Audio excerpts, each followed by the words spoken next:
I'm grateful for the court's ruling, which allows the heart of my case to be presented to a jury next month, and for the ability to finally tell my story in full at trial, for my own sake, but also for those who don't have the same opportunity to. Many of whom I have known and loved deeply in my life, and the countless I'll never know. The last thing I wanted in my life was a lawsuit, but I brought this case because of the pervasive retaliation I faced, and continue to, for privately and professionally asking for a safe working environment for myself and others. I hope the court's decision shows others that, as unfathomably painful as it is, you can speak up. Don't be distracted by the digital soap opera. The constant packaging of this lawsuit as a celebrity drama is not only irresponsible, but it is by design, to keep you from seeing yourselves in my story. The physical pain from digital violence is very real. It is abuse. And it's everywhere. Not just in the news, but in your communities and schools. If you're looking, my claims won't be the first or last time you'll see examples of the extreme dangers of retaliation and digital warfare.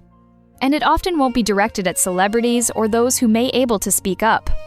It affects us all, across the political spectrum. Pay attention to all the ways we can be manipulated online. Digital manipulation has been boasted as untraceable. If you have kids on phones, they are some of the most vulnerable. Protect them. Have conversations with them.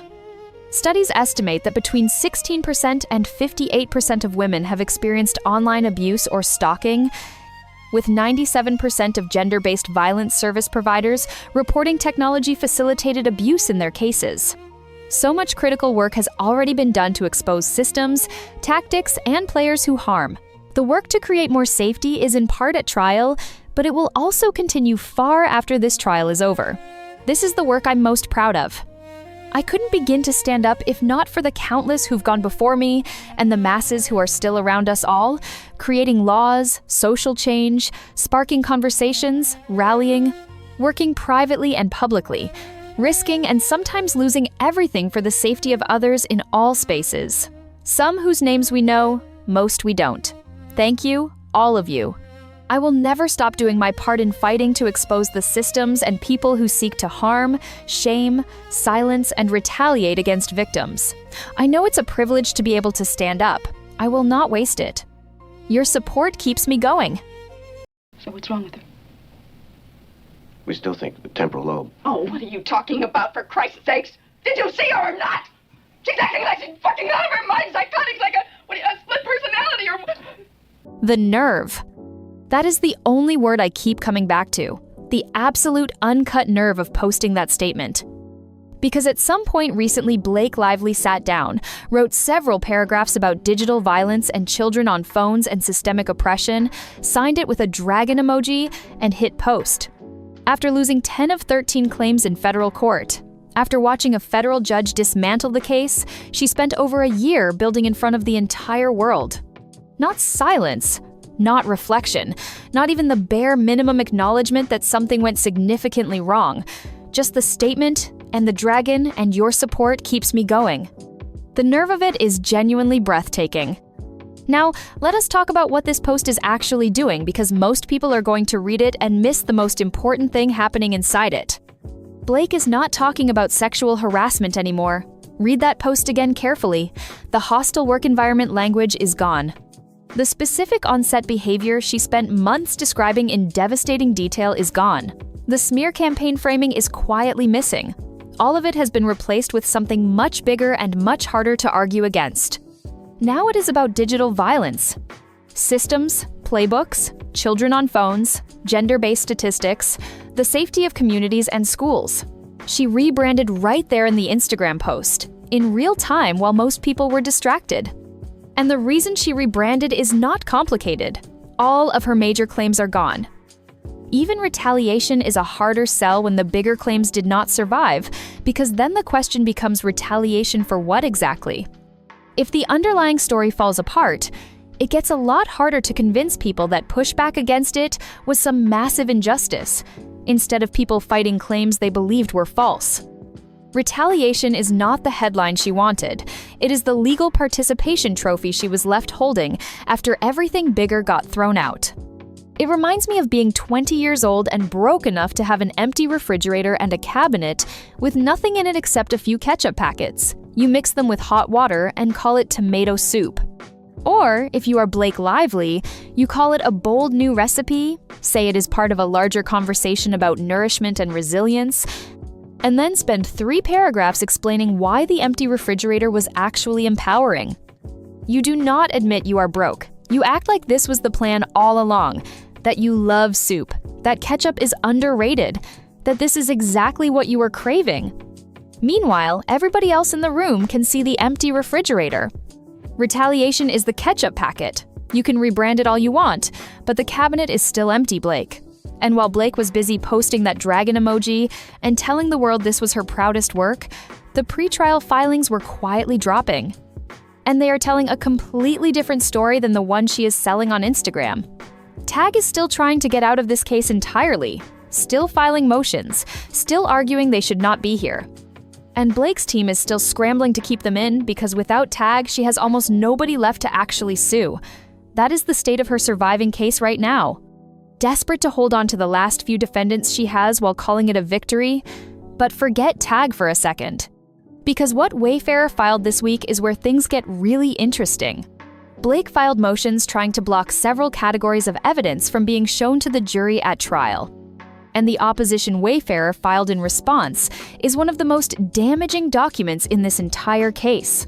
So let us talk about what Wayfarer wants that jury to actually see. The president of Sony Pictures sent an internal message in March of 2024 calling Blake Lively a terrorist. A senior Sony executive responded, saying respectfully, there is no process that works for her. There isn't. You can tell her everything, include her in everything, and still it does not hold. March 2024, 5 months before the premiere, months before the alleged smear campaign even started. The people at Sony with the power to greenlight or kill a career were already done with Blake Lively before Wayfarer hired a single crisis communications professional. Then, in June 2024, after learning Wayfarer gave in to Blake's demand for a producer credit, the Sony president wrote, "I can't believe they caved on the producer credit for her. This is truly insanity." And when he found out Blake was now demanding that Wayfarer remove a film by Justin Baldoni from the credits, he shot back saying, "This is getting to the point of absurdity." All of that is in the filing, all of it verified, all of it happened before the premiere, and Wayfarer wants every word of it in front of that jury. Because Blake is claiming defendants destroyed a sterling reputation she had in the industry. But if the president of Sony was privately calling her a terrorist months before the premiere, what exactly were defendants supposed to have destroyed? If Sony's own people were saying there is no process that works for her before anyone hired a crisis team, then what pristine reputation is that jury supposed to be protecting? Now, nice pool. Because this one is wild and it is all verified. Ryan Reynolds created a character in Deadpool and Wolverine called Nice Pool. July 2024, right in the middle of everything. Nice Pool is a thinly disguised caricature of Justin Baldoni. Man bun and everything. Mocked for his niceness and his advocacy of women, Blake voices a character called Lady Pool. In one scene, Nice Pool shows up in front of a flower shop, which is an obvious reference to Lily Bloom, who is a florist in It Ends With Us.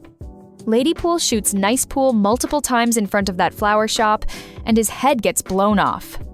In another scene, there is a completely out-of-context outburst, where a character yells, "Where in God's name is the intimacy coordinator?" A direct reference to Blake's allegation that Baldoni improvised physical intimacy without an intimacy coordinator present. Wayfarer is arguing that it is impossible to watch that and not understand why Baldoni felt besieged in July 2024 and felt compelled to bring in a crisis team. Blake's own husband created a movie where a character based on Baldoni gets shot in the head in front of a flower shop, and Blake voices the character pulling the trigger. And then Blake argues in federal court that the response to that was illegal retaliation. The jury is going to get to sit with that one. Now, who is actually showing up at trial? Jennifer Abel and Steve Sarowitz are testifying through video deposition. They are not showing up in person. And then there is the news that honestly made my jaw drop when I read it. Blake Lively is trying to keep Kirsty Flaw off that witness stand. Kirsty wants to testify, and Blake does not want her anywhere near that courtroom. And honestly, that tells you everything you need to know. Because if she gets on that stand, she is going to tell 12 jurors she republished that interview on her own. No crisis team, no fingerprints. Just a woman who had her own experience with Blake Lively and wanted to talk about it. And that is a massive problem for Blake, because her own experts cited that video multiple times, trying to pin it on Wayfarer. That is a grenade rolling straight into Blake's courtroom strategy. So here is where we actually are. Blake posted a dragon emoji, calling this her proudest work. The Sony president was privately calling her a terrorist months before the premiere. Ryan Reynolds made a movie where Baldoni gets shot in the head and Blake pulls the trigger, and Kirsty Flaw wants to testify. That is the state of Blake Lively's proudest work heading into May 18th. That is not a victory lap. That is a woman who sold the public a story that the courtroom is dismantling in real time. Blake Lively built this entire case on a story she thought people would never question. Now that story is falling apart piece by piece, filing by filing, witness by witness, text by text. Even the little dragon emoji is starting to look less like strength and more like somebody desperately trying to decorate the wreckage. Justin Baldoni has been waiting for his day in court. May 18th, he gets it. And if Blake thought controlling the press was hard, she is really not going to enjoy cross-examination. That's my opinion!